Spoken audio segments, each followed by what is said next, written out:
Okay, so today we're going to be talking about understanding borderline personality disorder, and we're going to be traveling beyond the stigma. Um, hey everybody, my name is Megan. Welcome to this podcast. And today we're going to talk about something that's often misunderstood. It's often stigmatized. It's rarely talked about in a compassionate or even accurate way. Borderline personality disorder, also known as BPD. Um, I was diagnosed when I was 15, and I didn't really understand the diagnosis or even accept it until I was in my 40s and saw the effects that it was having on my life. Now, if you've ever heard the term before, you might have heard it described with words like someone was dramatic, manipulative, unstable, or even toxic. But those labels don't tell the real story. And, they don't really even explain what it actually feels like to live inside of the mind of someone who is struggling with BPD. So, what I'm going to talk about today and what I'm going to unpack about BPD is what actually causes it, what it feels like, and most importantly, why people with BPD deserve to be understood and not judged. So, whether you're someone who has BPD, or you're someone who loves somebody with BPD, or you're just curious to learn more about this mental health disorder, this conversation is for you. So, let's start with the basics. So, what is borderline personality disorder? Well, it's a very complex disorder, and it can actually look different on a lot, from person to person. It affects everybody differently, but it is a mental health condition, and it affects the way that a person experiences emotions, relationships, and their sense of self. And one of the defining characteristics of BPD is emotional intensity. Now, people with borderline personality disorder, BPD, they often experience emotions much more strongly than the average person. So, like, it's either black or white for me. I either am like all in and I am completely love you, adore you, you're up on this pedestal, you can do no wrong, or you're dirt beneath my feet. And it can switch in a moment's notice, okay? So something that might cause mild frustration for someone like me or someone that has BPD, it can feel very overwhelming and devastating to the person that has BPD. And these emotions don't just come on strong, they often come on quickly. Like I was saying, someone might feel deeply connected and loving towards someone one moment and then feel rejected or abandoned the next. And I just want to dive into that for a little bit because it doesn't always take the form of abandonment. A lot of times it's perceived abandonment. And the perceived abandonment is the part that is really hard for people to understand because I can perceive abandonment in so many different ways. Like, you don't even have to say anything. You just look at me a different way. And my mind automatically goes to, you're leaving me. And I freak out. The emotional swing can be confusing for other people, but it also is confusing for me, for the person experiencing it.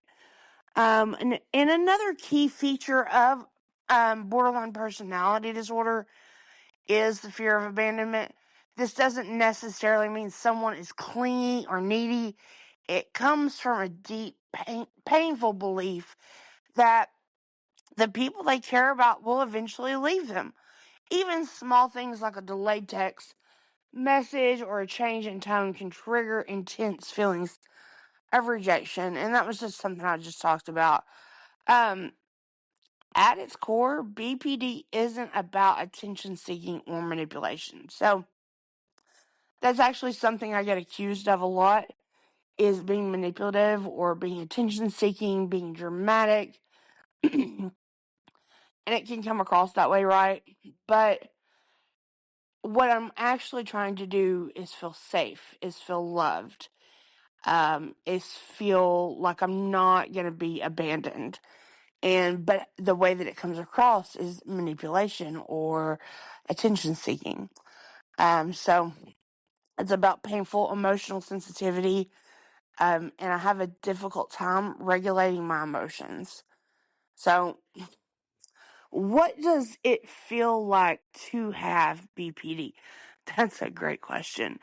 To really understand it, we have to talk about what it actually feels like internally.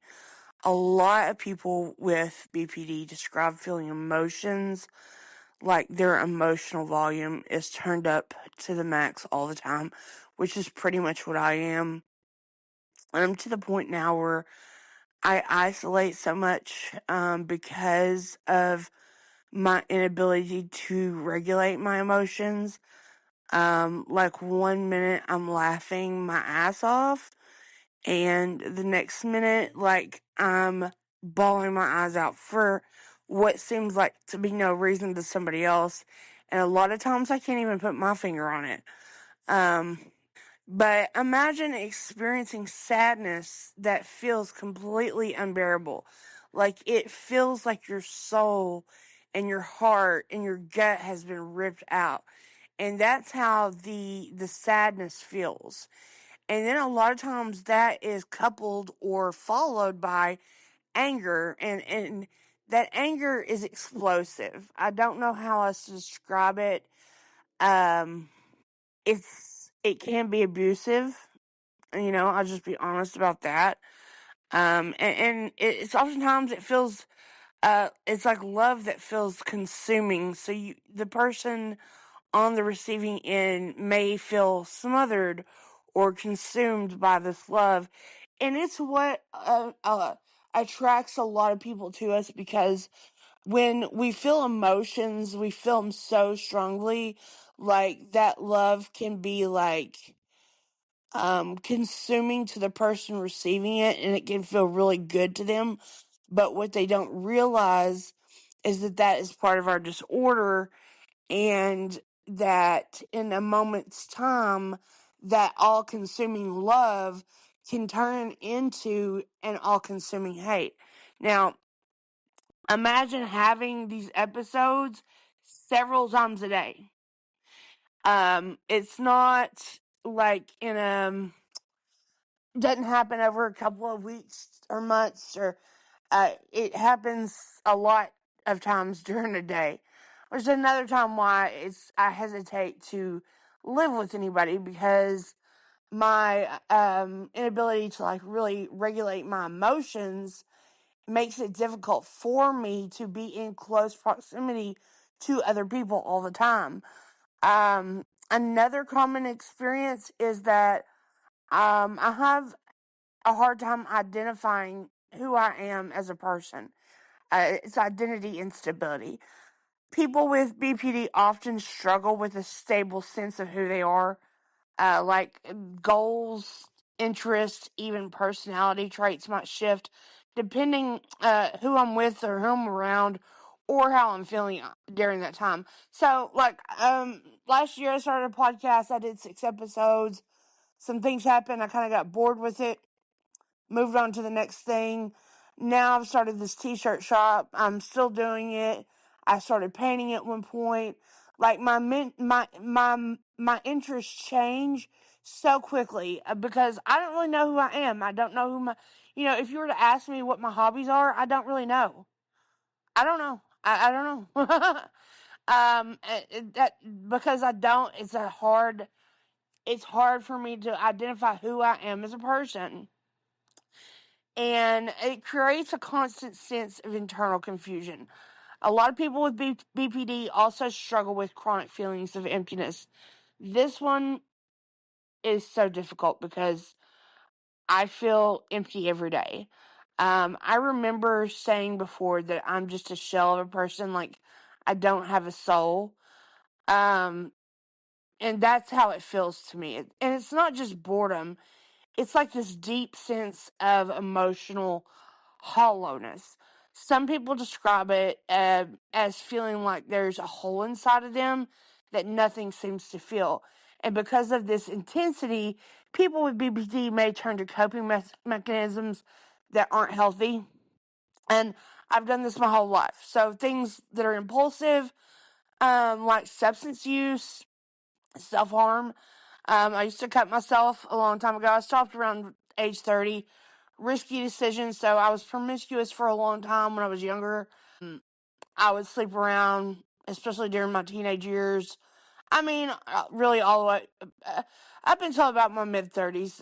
Now I'm kind of like, nah, I don't want to do that with anybody. But um, also, substance abuse, also with food. Gambling hasn't been really a problem. There has been a couple of times, but not really. It's mostly even substance abuse, self-harm, promiscuous behavior, um, and food. And again, these behaviors aren't about being reckless. And driving. So, like, I usually am like a safe driver, but if I'm like in like what I call a split, like I will engage in reckless driving.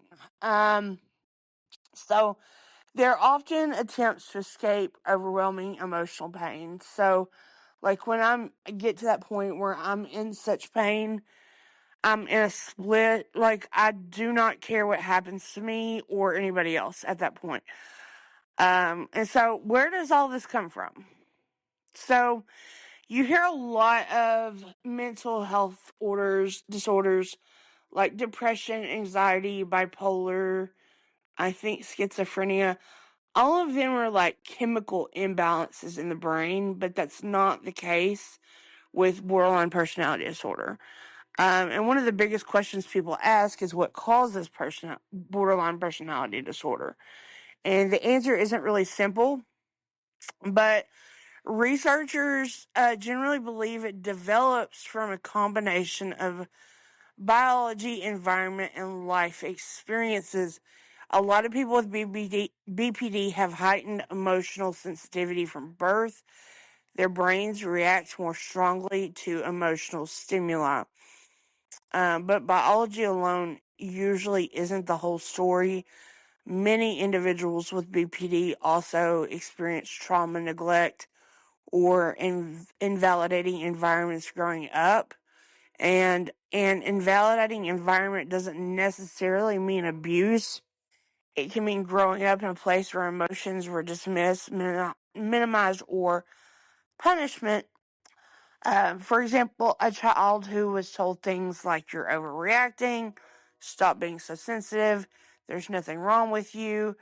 Over time, this can create confusion about emotions and difficulty learning how to regulate them. When emotional sensitivity meets an environment that doesn't teach emotional regulation, BPD can develop. So with me, I think it was a combination of a lot of things. The first thing is I was adopted at birth. My birth mother had me, and my adopted mother adopted me when I was 3 days old. And no matter what the reason, I mean, I get it. Some people just aren't ready to have kids or aren't able to care for children, because I also gave children up for adoption because I wasn't able to care for my children.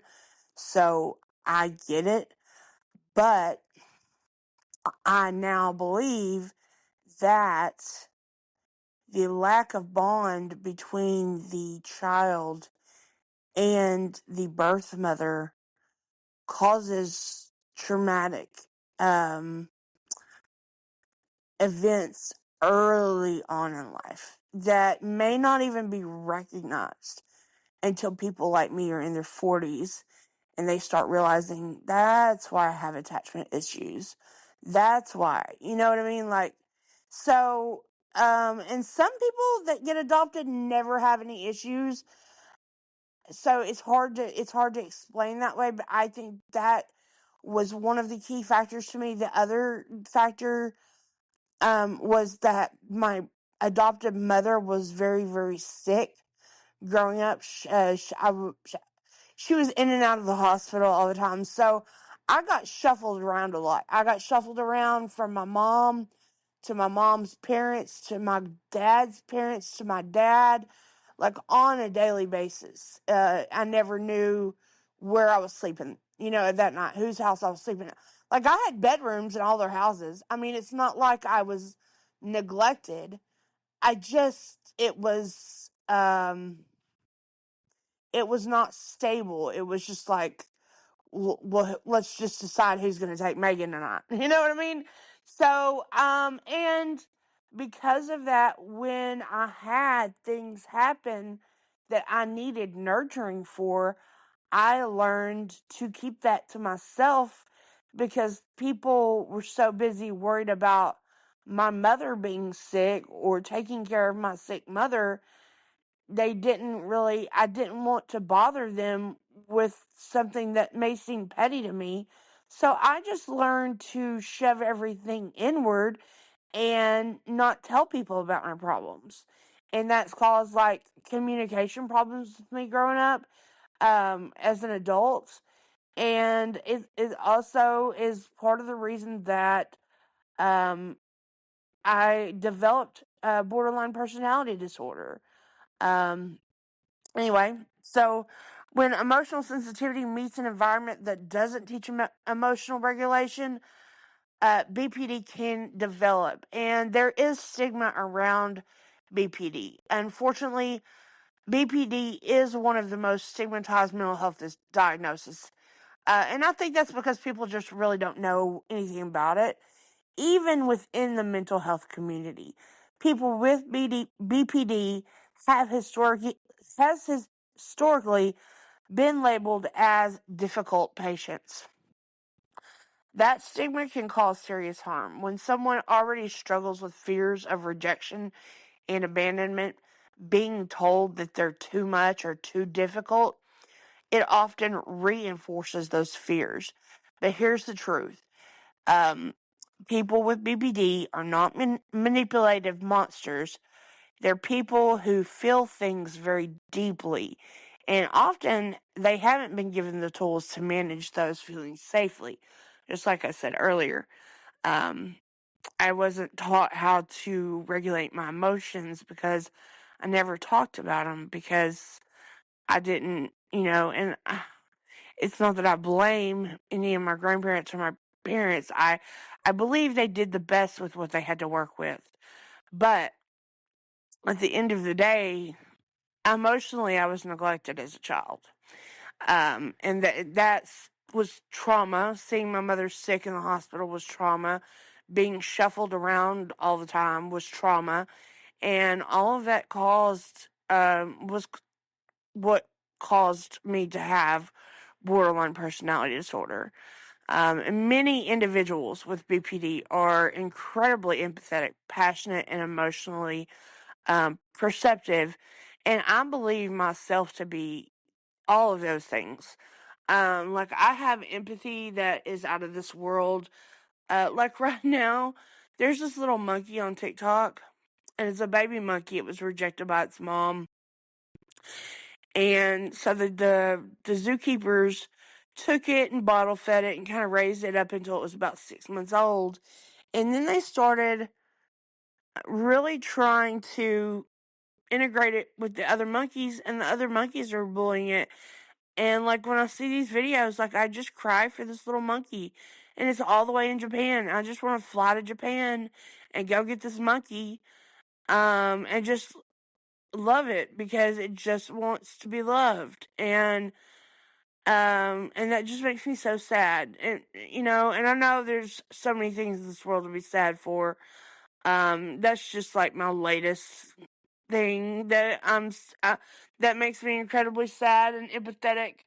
Um, I'm very passionate about people that I really care about, and that I love. Will do anything for them as long as I feel like it's reciprocated. I'm passionate about it. But the second that I feel like there's a switch, then I switch. I flip the switch off. And so, like I said, that's part of the disorder. And I am emotionally perceptive. I can pick up on things very easily. A change in tone, a question, a comment, a look. I notice all those things. But with the right support and treatment, many people go on to build stable relationships and fulfilling lives. I haven't experienced that yet. But there is treatment, there's hope. The good news is that it is treatable. It is one of the most effective therapies for BPD. Is called something called dialectical behavioral therapy, or DBT, and it's something I'm doing right now. And I have found it to be extremely helpful. It focuses on teaching skills in four key areas. So mindfulness, um, noticing my emotions as they happen, naming them, calling them, noticing them, distress tolerance, um, when I I can always feel when the BPD splits are about to happen. And the only way that I can describe it is like when you boil water, and I don't know if you've ever watched boiling water. I haven't ever just sat and watched boiling water, but I mean, I have kind of just like looked over it. So it starts off kind of slow, right? And the bubbles at the bottom, and then the more it heats up, the more bubbles come to the top, and then all of a sudden it's like boiling over. That's how it feels when I know that I'm about to be in a split. Like it starts, something in my gut just starts. And then at that point, like once it gets to a certain point where it's about to boil over, I can't stop it. I don't know how to explain it. I just know that I can't stop it. So learning how to notice it when it very first starts at that lower level, and being able to regulate that emotion at that point is key for me in order to not flip out. In order for me to not split, I have to stop what I'm doing. I have to touch grass. I have to ground myself. And I have to, I have to do little things like count backwards, notice things in the room, and anything to distract my mind away from how I'm feeling at that moment.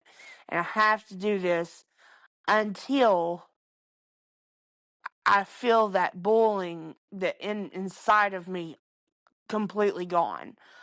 Um, there's something else called interpersonal effectiveness, and basically that's what that is. These skills help people slow down emotional reactions, tolerate painful feelings without impulsive behaviors, and communicate effectively in relationships. And here's something a lot of people don't realize is that people with BPD experience significant improvement over time, especially with therapy. Some studies even show that many individuals no longer meet the diagnostic criteria for BPD after several years of treatment. So, fun fact: to be diagnosed, there's 9 criteria for borderline personality disorder, and to be diagnosed with it, you have to meet at least 5 of those criteria. I meet all 9.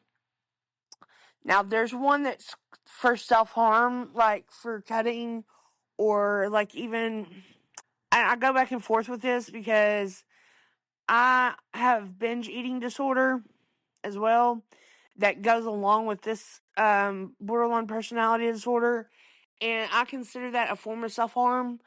Instead of cutting myself now, the thing that I do is eat. Or sometimes my eating disorder does the uno reverso, and then I'll starve myself for a couple weeks, and then I'll binge eat again. Like it's a really bad cycle. So, and all that's part of self-harm. But I go back and forth with the self-harm part of it because, like, I used to cut myself and I stopped doing that around the age of 30. I don't know why I stopped doing it. I just stopped. Like, I just stopped doing it. Um, but recovery is possible from BPD. It's just not common. And the thing about it is because there's no chemical imbalance like there is like with depression, anxiety, there's no like magical medical cure. Now, I do take Wellbutrin, and it does help somewhat.